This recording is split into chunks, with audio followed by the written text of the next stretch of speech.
Angalia hapo. Haya. Bwana, niko na Godfrey Mchungu. Ndugu yangu, kwema? Kama kawaida. Mambo yanakwendaje? Kumekucha. Uko vizuri? Bila shaka umefuatilia speech ya bana Netanyahu. Saka mimi ndo kazi yangu. Jana wakati tunaondoka tulizungumza kuhusiana na swala zima la kwenda kukutana kwa waziri mkuu kutoka Israel na Rais Donald Trump. Bila shaka mambo yamekuwa hivyo. Nini kimezungumzwa na makubaliano yako vipi? Wanatokaje baada ya hilo? Yes, kwanza ndio imekuwa ni taarifa kubwa sana ambayo tumeamka nayo, kukutana kwa waziri mkuu Benjamin Netanyahu na mwenzake Rais Donald Trump. Na kama unafahamu kwamba Israeli rafiki wake wa kipekee ni taifa la Marekani, na taifa la Marekani taifa lake la kimkakati basi ni taifa la Israeli. Kwa hawa tunasema ni big ally, kwa maana kwamba ni watu ambao wamekuwa wakipendana, wana mapendano, na wamekuwa wana mikataba ya kudumu au mikataba ambayo inaitwa mikataba ya kiusalama. Kwa hiyo kwa jana ulikuwa unazungumzwa mpango wa kuweza kumaliza vita katika eneo la Gaza. Kama unafahamu kwamba Gaza tangu kile ambacho kilichofanyika Oktoba 7 mwaka 2023 tulishuhudia serikali ya Netanyahu na jeshi la IDF limeweza kupelekea mashambulizi makali sana katika eneo la Gaza. Kwa hiyo Trump kwa jana na mwenzake Netanyahu wamezungumza mpango ambao unaitwa 21 peace plan for Gaza, kwa maana kwamba mpango wa hatua 21 ambao umependekezwa na Rais Trump kwa lengo la kuweza kumaliza vita vya Gaza. Na sasa huo mpango cha kwanza unahusu nini? Mpango huo unazungumza namna gani katika eneo la Gaza lisiwe linatawaliwa au linaongozwa na chama cha Hamas, ambacho katika mtazamo wa kimagharibi kama unafahamu kwamba ni chama ambacho kinatajwa kwamba ni chama cha kiharakati, chama cha kigaidi. Lakini vile ni kuweza kubadilishana wafungwa kati wafungwa wa Palestina ambao wanashikiliwa katika jela za Kiyahudi waweze kuachiliwa. Lakini ya tatu, kutengenezwa kamiti ya kimataifa ambayo itakuwa inaweza kugavana katika eneo la Gaza. La nne, kuhakikisha kwamba wanaweza kuondoa kile ambacho kinachoitwa zile itikadi kali katika eneo la Gaza. Lakini cha tano, kuweza kuhakikisha kwamba vikosi vya kimataifa kutoka nchi washirika wa kimataifa na nchi za Kiarabu waweze kuangalia usalama wa Gaza. Cha sita, mbele ya safari kuhakikisha kwamba mamlaka ya Palestina, kwa maana kwamba Palestina Authority ambayo inaongozwa na Mahmoud Abbas na serikali mpya au mamlaka mpya ya mpito ambayo itaanzishwa na kusimamiwa na Umoja wa Mataifa, zitaunganishwa kwa kile ambacho kinachoweza kuja kutengeneza sasa taifa la Palestina. Na kama unafahamu kwamba msimamo wa Netanyahu ni msimamo ambao amesema wazi kabisa kwamba yeye haamini katika uanzishwaji wa taifa la Palestina na haamini katika kuweza kuigawa Yerusalem, kwa sababu kuna sheria za kimataifa.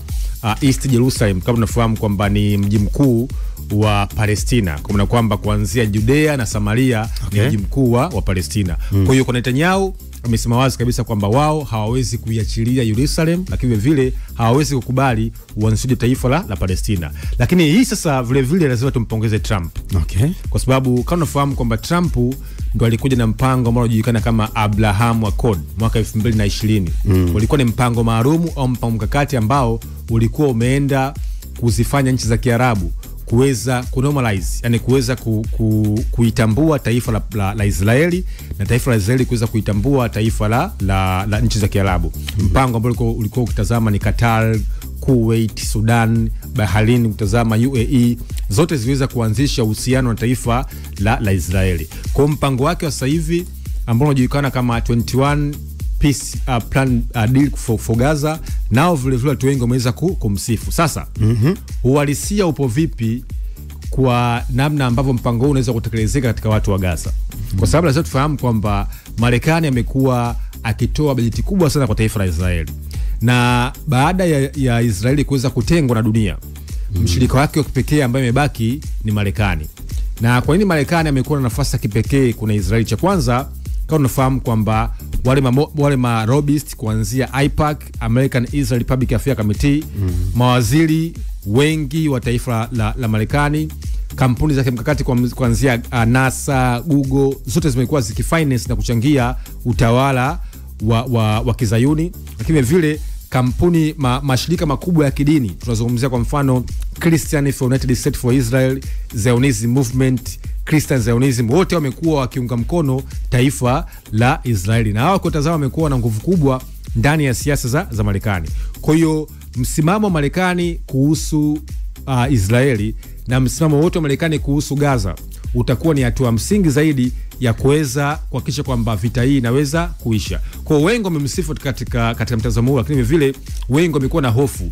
Je, Marekani ana nia kweli ya kuweza kumaliza mzozo wa Gaza, au katika ile nyuma pazia kuweza kuendeleza harakati zao za kuweza kuanzisha taifa la Palestina? Kwa hiyo ilikuwa ni kikao kwa kweli cha kimkakati ambao kilikuwa kinahusisha kati ya marafiki wakubwa wawili, kati ya Marekani na mwenzake Israeli. Sawa, ukiachilia mbali swala hilo la hao jamaa kukutana jana, na moja kitu ambacho kimekuwa kikizungumzwa sana, latest nyingine ambayo nilikutana nayo bana jana, nilikugusia kuhusiana na Iran lakini kabla tujetoka kwa watu wa Ulaya huku, nimeona jana Moldovia anaita hivyo sio?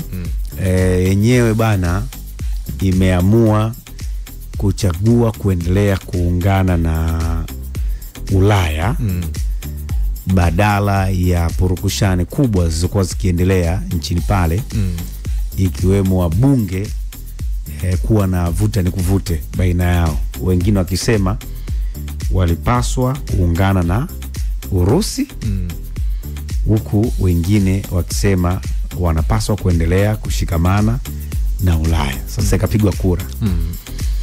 Baada ya kupigwa kura pale, kura imeamua baada ya wabunge wengi kuchagua kushirikiana na bara la Ulaya. Sasa nimeona bwana Ulaya wenyewe wakiwapongeza. Sawa bwana kiwemo Uingereza kule, wanawaambia bana, mmefanya jambo la msingi na mmepiga kura ya msingi sana kwa wabunge wengi kuchagua kuendelea na ushirika ama wanachama wa upande huo na sio kujiunga na Urusi. Inaonekana kumbe yako mataifa ama wako baadhi ya viongozi ambao wanatamani kwenye mataifa mengine kama Moldova, ambavyo imeamua mpaka kuingia kwenye kupiga kura kuamua wapi ni wapi, wapi ni wapi. Wanatamani, kumbe kwa mataifa wanatamani kwenda upande wa pili, lakini bado kuna ushawishi kutoka Ulaya. Yes, kwanza ukisoma siasa za Ulaya Mashariki, kuna waziri mkuu mmoja maarufu sana naitwa Winston Churchill. Winston Churchill alikuwa ni waziri mkuu wa Uingereza. Alitoa hotuba yake maarufu ambayo inajulikana kama ni pazia la chuma au inaitwa Iron Curtain. Sawa? Sasa pazia la chuma ilikuwa inamaanisha nini? Ilikuwa ni kipindi cha vita baridi ambapo ilikuwa hairuhusiwi taarifa za nchi za kibepari kuweza kusomwa katika nchi za kijamaa. Na ilikuwa hairuhusiwi taarifa za nchi za kibepari kwa maana maisha yao, ustaarabu wao, demokrasia kuweza kusomwa kwa nchi za Kisovieti, kwa lengo la kusema kwamba hawa nchi za mashariki wakiweza kujua zile faida ambazo wanapata nchi za magharibi, raha, demokrasia, uhuru, watakuja kutamani demokrasia kimagharibi na kuweza kuachana na harakati za kijamaa. Kwa nini nimesema hivyo sasa? Unajua hizi nchi za Moldova, nchi za Poland, Belarusi, Ukraine, sawa nchi za Romania, hizi nchi ukitazama zimekuwa zikiwa zinafuata mfumo wa kijamaa kihistoria. Alafu walikuwa Soviet Of course, walikuwa ni Soviet. Katika mojawapo ya nchi 16 Moldova nayo ilikuwepo.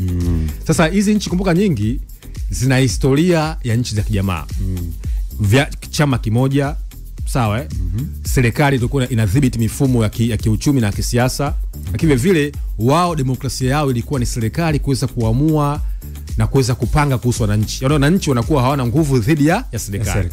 Sawa ndio kipindi cha vita baridi. Sasa tangu kuanguka kwa Umoja wa Kisovieti, sawa na kimsingi tangu walivyoingia rais wa mwisho wa Usovieti alikuwa anaitwa Mikhail Gorbachev. Na huyo ni muhimu. Huyo alikuja na dhana mbili kubwa. Dhana ya kwanza inaitwa perestroika, dhana ya pili inaitwa glasnost. Sawa hizo dhana kuzitazama zilikuwa zinaelezea namna gani tuweze kufanya kitu ambacho kinachoitwa free market economy, soko huria, lakini vile serikali kutodhibiti mifumo ya nchi. Sawa mwaka 89 ukaanguka ukuta wa Berlin ambao ulikuwa unaunganisha Ujerumani Mashariki Ujerumani Magharibi. Mwaka 91 historia ikabadilika, Usovieti ukaanguka. Sasa kumekuwa kuna harakati ya nchi nyingi ambazo bado zina vinasaba sawa na nchi za mashariki kuweza kuendelea kubadilisha siasa zao. Sasa kwa nini ukitazama Urusi amekuwa ana shida na zile nchi ambazo zinabadilisha mtazamo wao? Nchi nyingi ambazo zipo mbali na mipaka yake amekuwa hana shida nazo kwa sababu si mbali, lakini nchi ambazo zipo karibu na mipaka yake ndo amekuwa na shida nazo. Ukraine, Belarusi, Finland.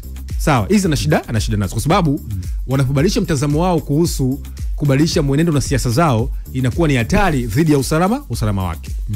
Na Ulaya kutazama wana hizo harakati za kufanya zile nchi zote ambazo zilikuwa za kijabaa ziweze kubadilika katika upande wa hata ukitazama alikuwa mshirika mzuri na ushirikiano mkubwa na Russia.